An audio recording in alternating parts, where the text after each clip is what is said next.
ప్రార్థన. మహాగణుడా, మహోన్నతుడా, పరిశుద్ధుడా, జీవముగల రాజా, నీ మహోన్నతమైన నామమునకు వేలాది వందనాలు యేసయ్యా. నీ సహాయము చేత మా ప్రాకారములు దాటించు మా ప్రియ పరలోకపు తండ్రి. మా నోటి నిండా నవ్వు కలుగు చేయి తండ్రి. మీకే స్తోత్రములయ్యా. కాలములను సమయములను మార్చువాడా, వివేకులకు వివేకమును, జ్ఞానులకు జ్ఞానమును అనుగ్రహించే దేవా, మీకు స్తోత్రములు తండ్రి. ప్రభువా, గడిచిన రోజంతా మీ అమూల్యమైన రెక్కల చాటున భద్రపరిచి క్షేమమునిచ్చి మరొక నూతన ఉదయమును మాకు ఇచ్చినందుకు మీకు కృతజ్ఞతలు ప్రభువా. అయ్యా, నీతో ఎల్లప్పుడూ జీవించడానికి మాకు సహాయము చేయమని ప్రార్థిస్తున్నామయ్యా. మా శత్రువులందరినీ జయించుటకు మాకు నూతన శక్తిని దయచేయండి అయ్యా. మా జీవితాలలో విజయాన్ని అనుగ్రహించండి తండ్రి. ప్రతి దినమునకు ఏ సమయానికి మాకు ఏమి అవసరమో వాటినన్నిటినీ సమకూర్చి ప్రతిదినము మాకు అనుగ్రహిస్తున్న దేవా, మీకు స్తోత్రాలయ్యా. ప్రార్థనలో ఏకీభవిస్తున్న ప్రతి బిడ్డను ఆశీర్వదించండి అయ్యా. వారి ప్రార్థనకు జవాబు దయచేయండి తండ్రి. చదువుకునే బిడ్డలకు జ్ఞానమును తెలివిని దయచేయండి అయ్యా. వారు మంచిగా చదువుకుని తగిన సమయానికి మంచి ఉద్యోగాలలో స్థిరపడినట్లు కృపను చూపండి అయ్యా.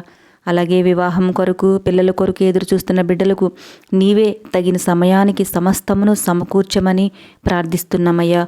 ఉద్యోగాలు, వ్యాపారాలు, చేతి పనులు చేస్తున్న వారికి తగిన సమయానికి సమస్తమును సమకూర్చి అందరూ ఆరోగ్యంతోనూ, ఆర్థిక వనరులతోనూ, సంతోషముతోనూ, సుఖముతోనూ వర్ధిల్లే భాగ్యాన్ని దయచేయమని ప్రార్థిస్తున్నామయ్యా.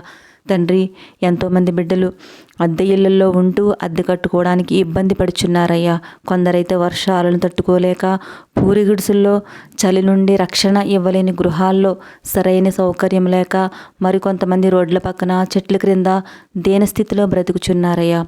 జాలిగల దేవా, కరుణామయుడా, అలాంటి వారికి సొంత గృహాలు దయచేయండయ్యా. సొంత ఇల్లు కట్టుకోవాలని వారి ఆశను నెరవేర్చి ఆశగల ప్రాణంను తృప్తిపరచండి ప్రభువా. అయ్యా, ఈ రోజంతా మీరు మాకు తోడై ఉండండి అయ్యా. మా రాకపోకలందు క్షేమము, చేయు ప్రతి పనిలో విజయము దయచేయండి అయ్యా. దేవా, అనేక మంది చంటి బిడ్డలు, పెద్దలు, వృద్ధులు విషజ్వరాలతో బాధపడుచున్నారయ్యా. వారిని స్వస్థపరచండి తండ్రి. స్వస్థత నీకు శీఘ్రముగా లభించునన్నావు కదయ్యా. నీ బిడ్డలకున్న విశ్వాసం ద్వారా వారిని స్వస్థపరచమని ప్రార్థిస్తున్నామయ్యా.